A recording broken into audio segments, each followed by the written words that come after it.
nós chamamos isso de excreção, que é a eliminação de resíduos inúteis e muitas vezes tóxicos, tanto no nosso corpo, quanto no corpo dos animais, né, quanto no corpo de qualquer ser vivo. Nós falamos, então, que a amônia é muito solúvel em água, muito tóxica. Então, aí são os peixes ósseos, né? Animais invertebrados aquáticos, camarão, lagosta, tá? Mais conhecidos nossos, né? E as larvas dos anfíbios, né? Que liberam amônia, no caso, os girinos, tá? Liberam amônia, então. A ureia, uma outra forma de excreção. Quem está falando alguma coisa aqui, gente? Por aqui eu não vejo. A Sara Cândido mandou lá falando que chegou agora. Ah, a Sara Cândido, tá. Então, Sara Cândido, cadê? Tá bom, Sara, presente. Então, o ácido, a ureia é uma outra forma de excretar também os nossos catabólitos. Aí são os peixes cartilaginosos, anfíbios adultos, os mamíferos, né? Exceto o ornitorrinco. Então, são animais que excretam ureia. Inclusive, na nossa urina, o componente principal dela é a ureia. É bastante solúvel em água, então, né? Mas, ao mesmo tempo, a gente perde muito líquido para eliminar a ureia. Então, mesmo que a nossa urina tenha muita ureia de substância sólida, mas ela tem muito líquido, né? Então, o organismo precisa eliminar isso em forma de ureia. Aí, o organismo tem que ter meios para economizar água. Se for um animal, se for um mamífero, um animal de meio muito seco, deserto, por exemplo, eles têm que eliminar o mínimo possível, né? Para economizar água, para não dar problema para ele. E depois a gente chega no ácido úrico, que é uma excreta, né, dos animais uricotélicos, é menos tóxico, mas ele é insolúvel na água, ele é uma pasta. É igual às fezes das aves, por exemplo, né? Quando uma ave elimina as fezes dela, você vê que cai aquela pasta, né? E nela a urina é junto com as fezes. Então, o ácido úrico permite a oviparidade, ou seja, o desenvolvimento do embrião dentro do ovo fechado, tá? Então, aí, ele é porque como esse ácido úrico não é solúvel em água, então, para o embrião viver lá dentro da água, lá dentro do ovo, é tranquilo, não tem problema, tá? Aqui a gente tem, então, os animais que excretam amônia, a ureia e o ácido úrico. Amoniotélicos, ureotélicos e uricotélicos, tá? Nossa, Irani, é nome demais. Realmente, gente, isso aqui dá para fazer um dicionário, e dos bons, né? É muito nomes que a gente tem que saber. Mas a gente, assim, ainda bem que a ciência deixou uma forma boa da gente trabalhar com esses nomes, associar esses nomes, né? Ó, amniotélicos, né? Então, amônia, ureotélicos, ureia, o ácido úrico. Então, assim, dá para a gente tentar gravar um pouquinho disso daí. Agora, olha o que ele fala. Grifa aí. Existem animais como poríferos e quinidários não possuem nenhuma estrutura especializada em fazer excreção desses catabólitos. Então, nesses animais, como eles não têm sistemas, eles não têm órgãos, ou propriamente dito, as células mesmo, por difusão, encarrega de jogar fora aquilo que não é aproveitado pelo organismo, tá? Então, aqui não tem um sistema. Isso é feito por células. Células que vão eliminando isso, né, para o meio externo, tá certo? Agora vamos falar da temperatura. Quanto à temperatura, então, né? Os animais podem ser homotérmicos ou pecilotérmicos, conforme a capacidade de manter ou não a sua temperatura corporal constante. Então, vamos lá. Homotérmico, homo, igual, igual. São animais de sangue quente, que a gente fala, né? Quem são eles? Aves e mamíferos. Esses dois grupos de animais aqui, em qualquer ambiente que ele esteja, a temperatura deles é a mesma. Está lá nos polos, igual os mamíferos que vivem nos polos. A temperatura do corpo deles é a mesma. Está lá no deserto, a temperatura do corpo é a mesma. Se eu colocar junto o mamífero do deserto e o mamífero dos polos e for aferir a temperatura deles, a gente vai ver que a temperatura deles é 36, 37 graus. Pronto, igual. Ué, mas a do polo não tinha que estar mais fria, do deserto não tinha que estar mais quente? Como eles são homotermos, eles têm como regular, manter a temperatura corporal constante, independente do ambiente que ele esteja, tá? Homotermo. Então, fica fácil você gravar. São só dois grupos, aves e mamíferos. Eu sabendo o que é uma ave, o que é um mamífero, tirei esses dois, o resto todo é pecilotermos ou heterotermos. São animais considerados de sangue frio. A temperatura corporal deles vai variar de acordo com a temperatura ambiente. Então, aí eu tenho o peixe, o anfíbio e o réptil, tá? Tanto é, se você pegar no sapo, numa perereca, numa cobra, eles são frios, são animais frios, de sangue frio. E é por isso que esses animais gostam de pegar uma beiradinha do sol, tá? Para poder esquentar um pouco, ajudar o corpo dele a esquentar. Agora, vamos lá, segundo ano. Ser homotermo tem essa vantagem que a nossa temperatura é sempre a mesma, não importa onde a gente esteja, porque senão se a gente estivesse no deserto, acho que eu estou com febre, a temperatura está alta. Não, é sempre a mesma. Se a sua temperatura alterou, seja nos polos, na floresta ou no deserto, é porque você está entrando no estado febril, infeccioso. Do contrário, é sempre a mesma. Agora, isso leva a uma desvantagem. A gente sente muito frio ou a gente sente muito calor. Porque como a minha temperatura do meu corpo é diferente com a do ambiente, o choque térmico faz com que a gente venha sentir frio ou calor.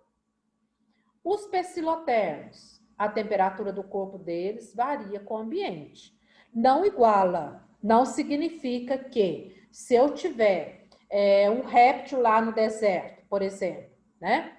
Lá no deserto, com temperatura de 50 graus, a temperatura do corpo dele é 50. Mas pode 40, né? 38, 40, 40 é alguma coisa, tá? Se eu tiver um animal numa região muito fria, na época do inverno, uma região muito fria, se eu tiver um animal pecilotermo ali, um réptil, um sapo, por exemplo, um peixe, né? A temperatura deles não vai a 0 graus, não vai a 5, a 10, igual do ambiente, mas vai próximo do ambiente. Eles têm uma vantagem em relação a isso aqui. Eles não sentem frio e não sentem calor. Porque na época do frio, a temperatura deles se equilibra com o ambiente. Na época do calor, equilibra. Então, eles não vão ter o choque térmico. Eles não vão ter a diferença térmica do corpo com o ambiente. Então, para eles não existe frio, para eles não existe calor. Tá? Essa vantagem aí. Agora, vamos lá. Considerando a fonte de calor usada para o controle da temperatura corporal, termorregulação, os animais são classificados em endo e ectotérmicos. Pensa que acabou os nomes? Acabou não, né? Olha, essa questão de temperatura aqui, por que aves e mamíferos são homotérmicos e os outros são pecilotérmicos? Alguém na sala, ninguém perguntou? Alguém na sala, então, sabe por que aves e mamíferos são homotermos e não são pecilotermos e vice-versa? O que faz eles serem assim? Quem tem uma ideia? O sistema circulatório? Muito bem. Agora vamos lá, então. O que tem a ver o sistema circulatório de aves e mamíferos com o dos répteis e peixes e companhia?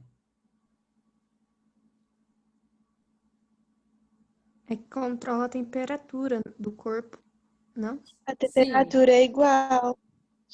Mas por que que mas o aves e mamíferos, répteis e peixes também tem sistema circulatório? Mas por que que de um faz a diferença do outro? Como assim? Um controla melhor que o outro. Por quê? É isso mesmo. Mas por quê? Que aves e mamíferos é perfeito, Uai, bem controlado e os outros não? meu Deus. Ah, lascou-me. E agora? Por quê? É porque tem uns que tem o sistema circulatório mais internamente e outros mais externamente. Não, não é Ou o bem... ambiente. Não. Tá quase chegando. Não é isso, não? Os pelos? Não. A pena. Não. Não. Olha só, que coisa, gente. Que trem. Hã? Não é por causa da pele lá, da respiração, uma coisa assim? Não, gente. Olha que trem danado. É por causa do coração desses animais. O que acontece? Nós vimos aqui atrás que tem circulação aberta, circulação fechada, né? O coração das aves e mamíferos tem as 4 cavidades totalmente separadas. Eu tenho aurícula, eu tenho ventrículo. Eu tenho aurícula, eu tenho ventrículo. A única comunicação aqui é desse com esse e desse com esse para passar sangue. Não tem comunicação desse ventrículo com esse. Então, quando eu tenho as 4 cavidades separadas, eu não tenho mistura de sangue. A mistura de sangue é que faz perder o controle da temperatura. Por quê? Então, vamos lá. Olha, nas aves e mamíferos, o ventrículo esquerdo vai jogar sangue arterial para todas as partes do corpo. O ventrículo direito vai jogar sangue venoso para o pulmão. Então, todas as partes do corpo vai pegar oxigênio, vai pegar o oxigênio que vem do ventrículo esquerdo, mais a glicose que vem dos alimentos, vai respirar e gerar energia. Energia gera calor. Ponto. Agora, os animais aqui, peixes, anfíbios e répteis, têm um coração incompleto. Peixe só tem 2 cavidades, uma aurícula e um ventrículo, então só passa um tipo de sangue. Os anfíbios e répteis têm 3 cavidades.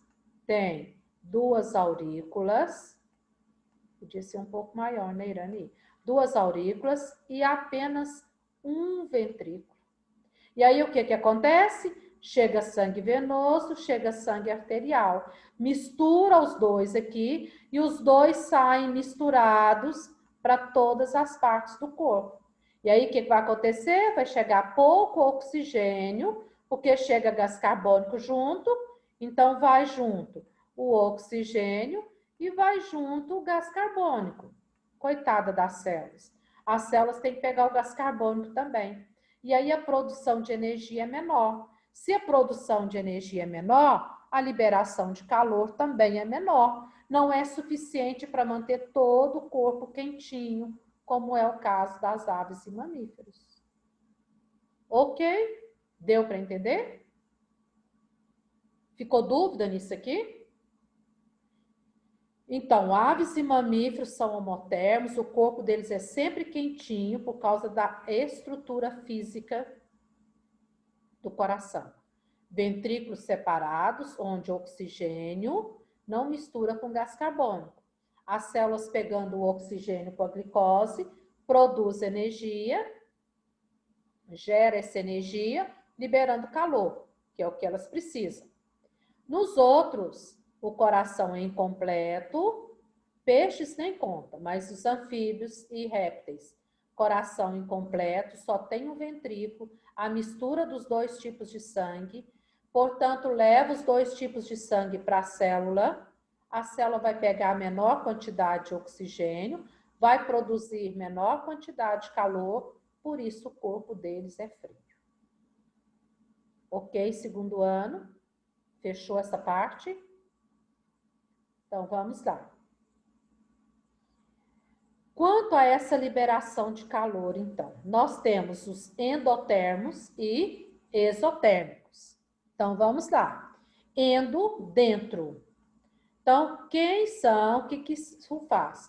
Para os endotermos, aves e mamíferos, a energia, o calor, vem do próprio metabolismo deles. Acabei de falar aqui, leva oxigênio, glicose, lá dentro das células, as células gastam isso daí, quebram a glicose e produzem seu próprio calor, gera sua energia dentro da célula. Por isso, eles são endotérmicos, tá? Endotérmicos. Agora, os ectotérmicos ou exotérmicos, exo, fora, exterior, eles dependem de fontes ambientais de calor para ajudar a controlar a sua temperatura. Por isso que esses animais gostam de ambientes quentes. Nessa época agora, a gente acha muito lagarto. Eu não sei na casa de vocês, quintal, jardim, né? Perto dos muros. Não, mas tá o puro lagarto, porque já tá calor, eles gostam desse ambiente para reproduzir, né? Eles saem buscando calor para manter a sua temperatura, tá? Ó, quando a temperatura do ambiente é fria e passa mais tempo na sombra, à medida que a temperatura do ar sobe. Então, desse modo, o lagarto consegue manter sua temperatura corporal. Ó, ele se aquece sob o sol quando a temperatura do ambiente é fria, né? Então, quando está muito frio e tem um solzinho, ele gosta de ficar lá esquentando o corpo dele. Assim acontece com todos os outros répteis também. Você vê uma tartaruga, você vê um jacaré, né? É muito comum, tá?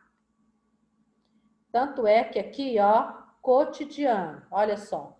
Quem já foi ao zoológico pela manhã provavelmente já deparou com a seguinte cena: um lago de crocodilos, o jacaré exposto ao sol durante horas de boca aberta. Então, às vezes, eles colocam pedras para que eles possam subir, tanto a tartaruga quanto o jacaré, e ficar em cima da pedra exposto ao sol. Vocês observam que eles têm que ficar muito tempo, porque a pele deles é muito grossa. Então, isso aqui também impede de absorver o calor do sol. Tá? Ó, mas qual seria o motivo da boca aberta durante tanto tempo? A explicação é simples. Jacaré, como crocodilos, é um animal pecilotermo, tá? E ectotermo, depende das fontes internas, tá? Para obter o calor. Então, a manhã representa um momento em que o corpo desse animal está frio, necessitando de ser aquecido. Por isso que é mais no período da manhã. Esse horário agora, 2 horas da tarde, não é comum, porque está muito quente, né? Então, eles não precisam disso. A boca do réptil representa um epitélio fino, repleto de vasos sanguíneos.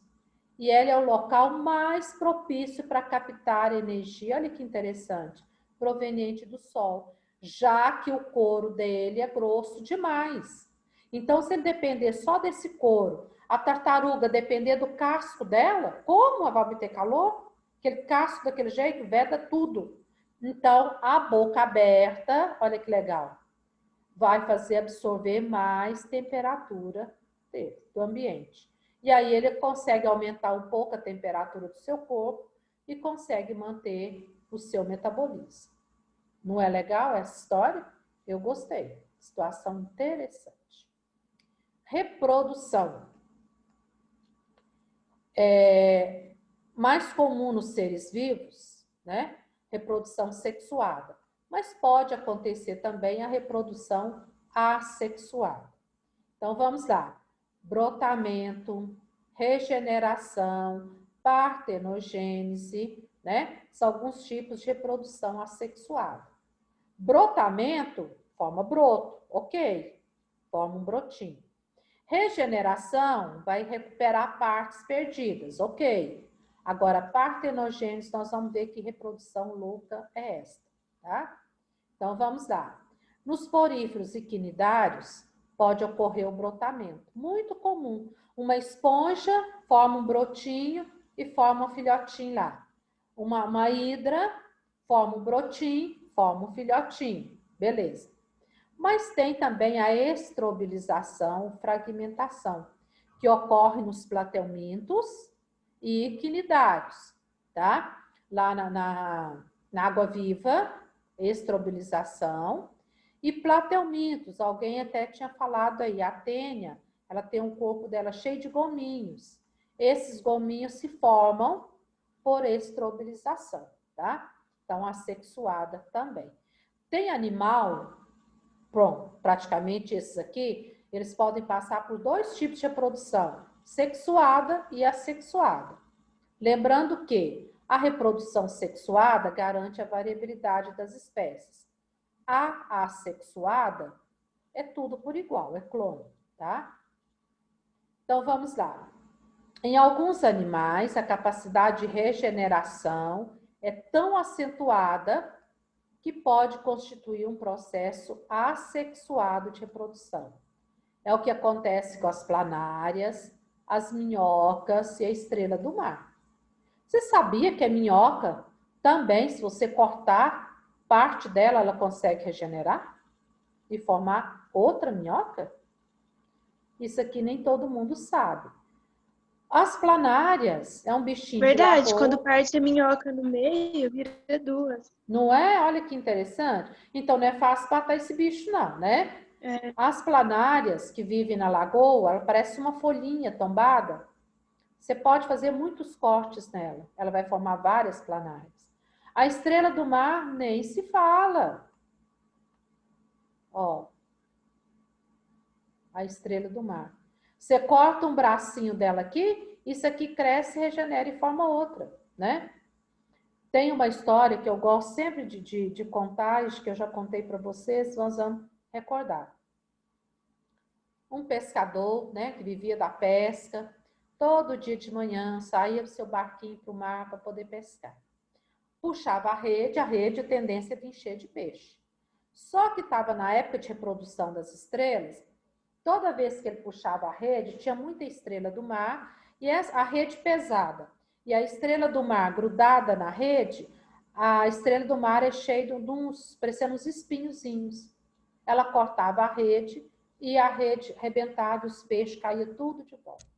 E um dia esse pescador, cansado de remendar, né, costurar a sua rede e cortar, ele pensou, esse bicho me paga, hoje eu vou tirar com jeito e vou matar eles tudo. E assim ele fazia, puxava a rede devagar, a hora que ele via uma estrela do mar, ele dava um jeito de pegar a estrela, picava a estrela e jogava dentro da água e matava a estrela. Beleza. Nossa, semanas depois, a pescaria foi farturenta, porque vinha muito peixe e não tinha estrela do mar. Ele matou todas, ele picou e jogou na água. Matou todas. Foi isso que aconteceu no segundo ano? Qual foi o resultado dessa história? Tinha muita estrela do Eu mar. acho que ele se ferrou, né? Que as estrelinhas regenerou e virou muitas mais, né? Gente, e lascou feio, ferrou feio. Muitas, milhares de estrelas. Porque quando ele picou e jogou fora, ele pensou que estava matando. Só que não é fácil. Me matar esse bicho, eu tenho que fazer literalmente assim, mais milhares de picadinhos dela. E aí o que aconteceu? Uma estrela virou 4, 5, 6, 10. E virou aquele monte de estrela. E quando ele foi pescar, ele não conseguiu, porque só tinha estrela do mar, né? Então, ela regenera com facilidade, assim como as planárias. E a minhoca também é um bichinho que aprendeu a fazer isso, né? Então, você puxa a minhoca ou corta a minhoca, ela cresce, regenera e forma outra. Se ela tiver condições de vida ali, oxigênio, alimento, beleza, o bichinho reproduziu, tá? Em alguns grupos pode acontecer também a reprodução assexuada por partenogênese. Gente, isso aqui é muito louco. Um óvulo que não foi fecundado, ele desenvolve e forma um indivíduo. E esse indivíduo é chamado de partenogênico. Olha que interessante. E o pior, no caso aqui das abelhas, ele vai formar é macho. Pensa para vocês verem, né? O indivíduo forma o óvulo. Esse óvulo não encontra com o espermatozoide, ele é fecundado, autofecundado, cresce e forma um indivíduo macho. Mas isso é muito bizarro na natureza, muito. Eu chamo esse tipo de partenogênese de arrenota, arrenótoca. Origina apenas macho, que é o caso das abelhas. Então, a fêmea rainha lá bota ovos, aquele ovo que não é fecundado vai formar os machos. E os ovos que foram fecundados formam as fêmeas. Muito interessante, mas é isso que acontece. A partenogênese telítoca origina apenas fêmea, no caso do pulgão, tá? Então, aí os ovos, lógico, vai crescer e vai formar apenas as fêmeas, tá? Nesse caso aqui. E a deuterótoca pode originar macho ou fêmea, no caso da pulga d'água, que é o microcrustáceo. Olha o tamanho da criança, 2 milímetros de tamanho, vive em água doce. Então, nesse caso, o óvulo tanto pode formar o macho quanto a fêmea. E tem também na espécie vegetal, a banana. A banana é um fruto partenogênico. Simplesmente o ovário desenvolve da flor, da bananeira, desenvolve sem ser fecundado. Aqueles pontinhos pretos dentro da banana são óvulos que secaram sem ser fecundados. O kiwi. Então, assim, são frutos, né, que desenvolvem sem ter fecundação.